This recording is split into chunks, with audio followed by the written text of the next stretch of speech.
Today we're going to be making arepas.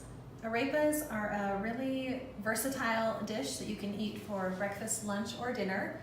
It is basically like a small corn tortilla.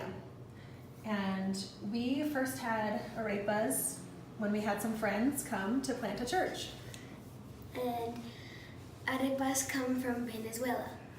So we had a group of Venezuelans they were going to be planting their church in Punto Fijo. They came to live in Quito for a few months. They invited us over for arepas for dinner, and we loved them. And so we asked them to teach us how to make them.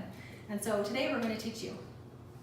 Our family has lived in 5 countries over the last 13 years, and we have discovered lots of delicious and healthy food while living abroad. I love learning how to cook local foods, and the kids love to help too. We want to show you how to make my favorites that are so good they become part of our menu at home, and we know you'll love them too.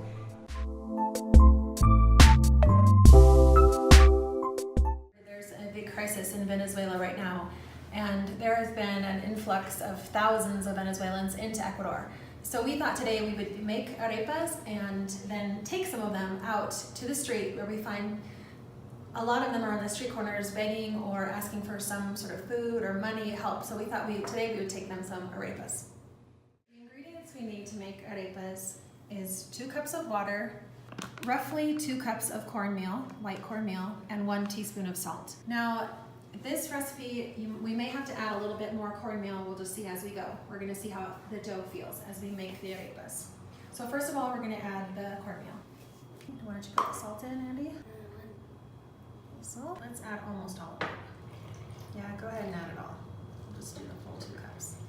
So we have 2 cups of water, 2 cups of cornmeal, 1 teaspoon of salt. Okay, so now this is the fun part, Andy. We're gonna put our hands in, and first to begin with, we put one hand in and go back and forth like this. Not that fun. Just keep your fingers open and just go back and forth. It's like slime. I'm gonna get a little more water ready, just in case we need it. We have to give it a second to absorb the cornmeal, or the water to absorb in there. It's looking good. So the next step, once we get it to the right texture, is we're gonna take out a chunk and make it into a ball. So we're also going to be grilling these on this flat grill. So I'm gonna go ahead and turn it on and get it ready. I'm gonna start it around 325. It looks good. It looks a little moist, but like I said, I think it will keep absorbing the water. Okay, so I'm gonna make a ball, and then as we roll it around, we're gonna kind of get a cone shaped on the top and the bottom, just using the natural shape of your hand. And this is gonna help us to flatten down the arepa, so it's flat. Like that? Yeah, just keep making it round. So see how as I'm rolling it, it kind of is a cone on the top? No. It's okay, it's kind of tricky. It takes a few times to practice and get it good. Arepas can be in different sizes. This is probably a little bit on the small size, but it works. There, that's good, that's a cone. Now you want to make it flat. So you want that, yep, however you want to do it. Okay, so when these are cooking, they're going to be getting crispy and crunchy on the outside and soft and warm and gooey on the inside. And we'll cook them on each side for about 10 minutes. Here we go. Big enough? Once they start to get to be a little bit browned and dried out along the edges, then it's time to flip them over. Candy, can you flip them over? There you go. Oh, that's looking good. So it's getting nice and toasty brown. So these canisters that I use in my kitchen are actually from Venezuela. I was able to visit Venezuela in college. I went on a 2-week mission trip. And at the end of my time there, I found these really awesome canisters and wanted to buy some. So I packed them in a box, carried them on the plane with me, and brought them home. And these canisters have now been with me lots of countries. So we're gonna check now and see if these are done. Okay, on this side, it's definitely feeling firm to the touch and a little bit bouncy. Yeah, it feels done. It's hard and firm, and so it's definitely done. So like I said before, it's gonna be crispy on the outside, but warm and a little bit softer on the inside. We're going to add some fillings. These are really versatile. You can eat these for breakfast, lunch, or dinner. If you eat them for breakfast, it's best with scrambled eggs, and you can add any kind of vegetables or flavorings, seasonings that you like. That's how Venezuelans do it for breakfast. They add cut up tomatoes and onions and cilantro and other salt and pepper, and then the scrambled eggs, and then they cut these open and put butter on them, and then the eggs and the cheese. And they are so delicious for breakfast. Lunch and dinner, you can do ham and cheese.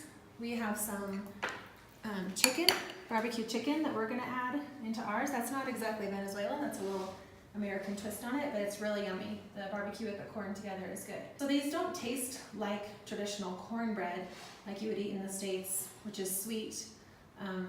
They just have a natural corn flavor and a crunch because the outside is crispy. Okay, so now we're going to put the fillings into the arepas. So the two options we're doing today are the ham and cheese and the barbecue chicken. We're going to go ahead and just serve the ham and cheese to the Venezuelans on the street because this is so juicy, we don't want them to make a big mess. That's some of the best arepas that we have and teach you how to open them up. So you're going to take a steak knife and you want to hold the arepa in your hand, and it can be kind of hot, but this isn't too bad right now. So you're going to cut basically right down halfway through the arepa in a semicircle fashion, and you want to just get it open so that we can put filling inside. A Venezuelan friend told me that an arepa is not an arepa without butter. So we're going to add some butter. Butter in there. The bottom or the top? Both. So the thicker that your arepa is, the better it is so that it doesn't split. There. Ish. Cheese slices and just Shove it in. shove it in. There. So now you can see it's a nice handheld sandwich to eat. Want a bite? Nope, just Yeah. kidding. We're gonna give that one away. Okay, so we're gonna wrap this in foil so it stays warm. And I think our Venezuelans, new friends, are gonna love these.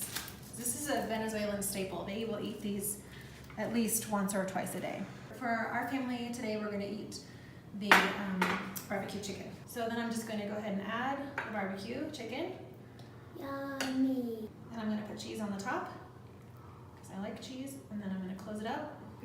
And then you can also dip it into barbecue sauce while you're eating it. That looks weird. Take a bite. How is it? Good? So we keep these packs that have a juice box, crackers, and a little note. Most of the notes have different sayings, and this one says, it's in Spanish, but I'll tell you what it says in English. Always be happy in life. God loves you. Hearts, hearts, hearts. And we're gonna give out the arepas and the packs to hungry Venezuelans.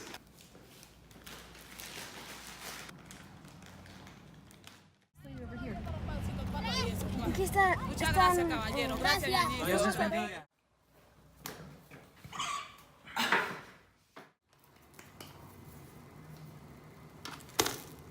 Did that flip? No, that did not flip. So these canisters that I use in my kitchen are actually from Venezuela. I was able to visit Venezuela in college. I went on a 2-week mission trip, and at the end of my time there, look at me and smile, like you're so cute. Okay, you're ready now.